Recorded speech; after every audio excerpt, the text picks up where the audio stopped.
We're going to play a little game today. 5 fingers up. Put a finger down if your child has been in speech therapy working on speech sound skills for a while.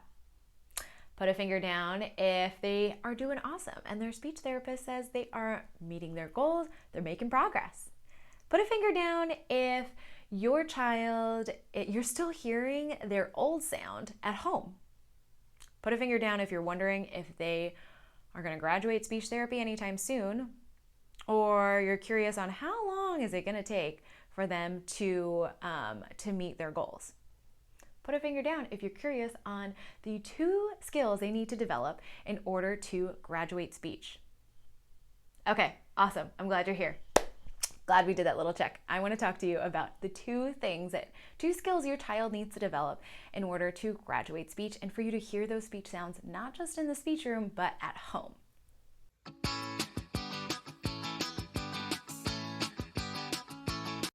Hey, my name is Tracia, pediatric speech language pathologist and owner of Illuminate Family Workshop, a speech therapy practice located in Phoenix, Arizona. I'm also the creator of Boost. It's a language program for grown-ups who have toddlers. So I walk you through 5 different strategies. I say 4, but there's a bonus day. Through little videos, through email, and I also add in a daily intention. So you can check out the description below to add yourself to my email list and get the free mini course. Okay, let's jump into speech sounds and the 2 things that they need to know. So when I work on speech sounds, I use the terms old sound and new sound. I describe the incorrect sound production as the old sound and then the correct word sound production as the new sound. And I got into this habit for a couple different reasons. My first reason is that I didn't want children to feel any more self-conscious. I didn't want to run the risk of them feeling any more self-conscious than they might already be.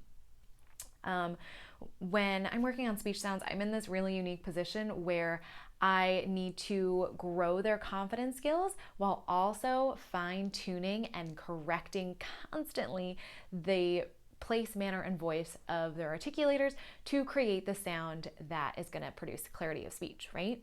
So often we don't know what type of association the child has to being corrected that many times and to receive that level of feedback. So I didn't want to run the risk of a child thinking, "Ooh, that sound is wrong, that sound is bad, and therefore I'm bad and I'm wrong," and it just the rabbit hole that can come from that. So to avoid that completely, I use the terms old sound and new sound. Might sound like a little bit of a deep dive, but you never know who you're working with, and I found that those terms are old sound and new sound are pretty neutral, and they just work out for me. So you'll hear that a lot in my videos. I also find that using the terms old sound and new sound are a way to empower a kiddo to talk in a reflective kind of way about the progress they have made. And so say your child is working on a couple different sounds. They can talk about how, hey, remember when I used to make that old sound like this and now I make my new sound like this? And it helps them really create a perspective on the habit changes and brain wiring that they've been doing and an appreciation for that. So some of the reasons why you'll hear old sound and new sound. So let's get back to the scenario where your child is finally making that back sound, that k sound instead of a d sound. So cat sounds like cat instead of dat. And they've been working on this in the speech room and they're making an amazing amount of progress there. But you want to see that progress at home as well. So the 2 things that they're going to need to develop are their self-monitoring skills and their generalization skills. Let me dive into what that means and how you do that. So self-monitoring skills means that they are taking ownership of their goals. They're the ones that are self-correcting. They're the ones that are hearing their sound, noticing if that's an old sound or a new sound or something in the middle, and what they need to adjust along the way. So they're not always depending on the grown-up who is listening for their speech sounds to correct them in making that sound. So to develop self-monitoring skills, you need to get buy-in that that's an important goal for that person and why that's important, and tie it into a future scenario.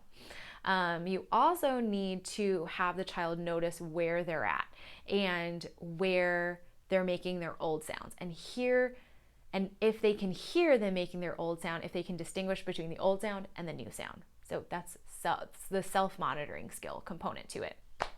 Oftentimes what I'll do is I'll have just a little rating scale that I'll have on a piece of paper, and I won't always have the rating scale out, but we can use that visual as we're going through different activities or in conversation, just if I'm working in the schools in the hallway, or if you're at home when you are driving and they're in the back seat and they're talking to you about whatever's going on.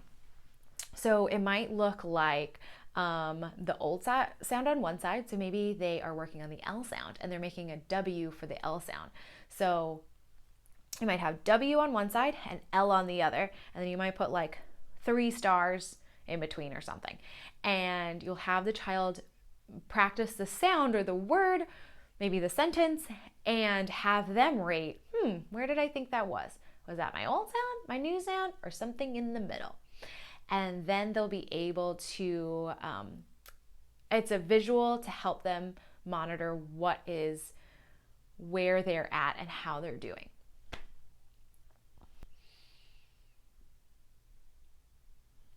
I do want to tell you a little story about when I was working in the schools.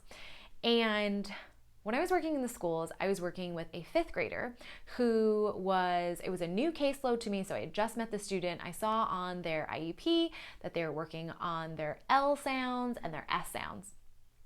And so I have them come in, and I'm gathering some data. We're getting to know each other. So I'm hearing some unstructured conversations, some structured conversations, some target words, and I'm thinking to myself, this kid is ready to graduate. This is awesome. But I asked them some questions on whether they think that they're ready to graduate. And they answered no. And I said, oh, well, what do you need to work on? And, just inquiring on where they think their progress is. And they were like, well, I just need to work on my speech sounds. And they had been in speech for so long that they developed this identity of a kid that goes to speech. And I was asking them, did you know you could graduate from speech? And they had no idea. And, there is a little bit of something in there about just a little bit of TLC you get when you work with a speech pathologist, and that one-on-one time that is a lot of kids are craving. So there's that component, but there's also the component that sometimes kids just get into the loop of, I'm working on my speech sounds until like middle school, and I want to get them out of that loop before they get in the loop by developing those self-monitoring skills and getting them ready to graduate. Not only getting them ready to decrease the level of support that they're giving, and then also for them to take ownership and to be an advocate for themselves. The second skill that they need to develop is their generalization skills. So when we're generalizing a sound into out of the speech room and into all of the other contexts of life, different settings, whether that is when they're playing with friends at the dinner table, different contexts and different settings. We want this sound to be everywhere. I have a couple favorite ways that I like to work on this. So what I like to do is let the child know before we start a section of our conversation that I'm going to be listening for that sound. So I'm not getting on them about that sound all of the time, but I'm saying, hey, I know you want to talk to me about that show you were just watching.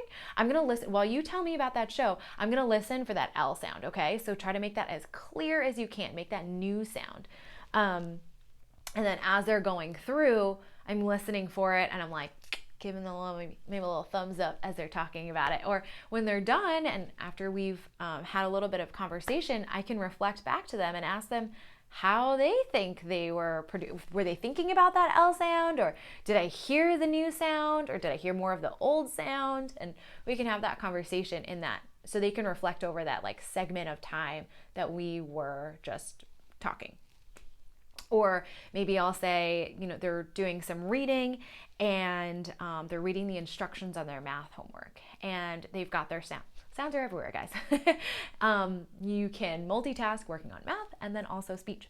So maybe they're going through and you say, hey, you know what? I think I spotted your sound in here.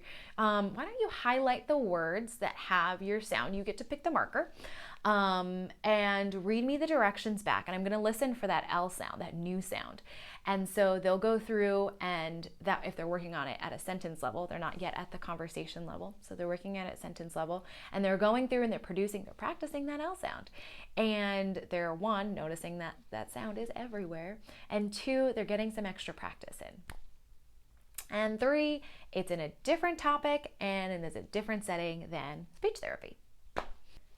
My second way I love to work on generalizing sounds is by creating a little special, it's like a secret handshake, but it's like a secret gesture between me and the child. So maybe we're working on the S sound, and while I'm listening, so say that I'm telling them, hey, I'm going to listen for that sound while you tell me about, X, Y, and Z. I might have a little code with them that I might just tap my mouth while they're telling me a story, and that just reminds them, oh yeah, I need to make that sound, make their new sound, and it just draws awareness to it without interrupting them every time they're trying to tell you something. So that little secret hand gesture thing could be a fun way to have a conversation about your old sound and your new sound, and then also to weave it into your everyday. The third thing that I think is important for generalizing skills is to pick words that are relevant. Say your child is working on the J sound and they go to jujitsu. That's going to be an important word for them. If they're asking you, hey, am I going to jujitsu? And you're like, hey, try that with your new sound. Jujitsu. Got it. Okay, awesome. That's going to be an important word for you. Or maybe the dog's name is George and you're working on the J sound. So you might want to talk about George, the dog, and make some sentences and maybe have a conversation, describe what he's doing, tell George to X, Y, and Z, to get the ball, to get his peanut butter bone. I have a dog named George. That's why I'm using George as an example.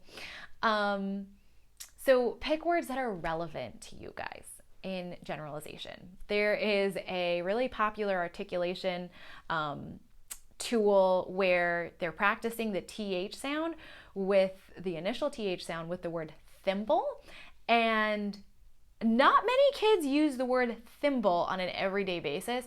So just be cognizant of the words that you guys are practicing. So I would look up, if you don't already have a list from your speech therapist, high frequency words that target that sound. So oftentimes, just a little hint to you, these might be words that you don't have pictures for because they might be the little connector words. It might be the word with or through or though.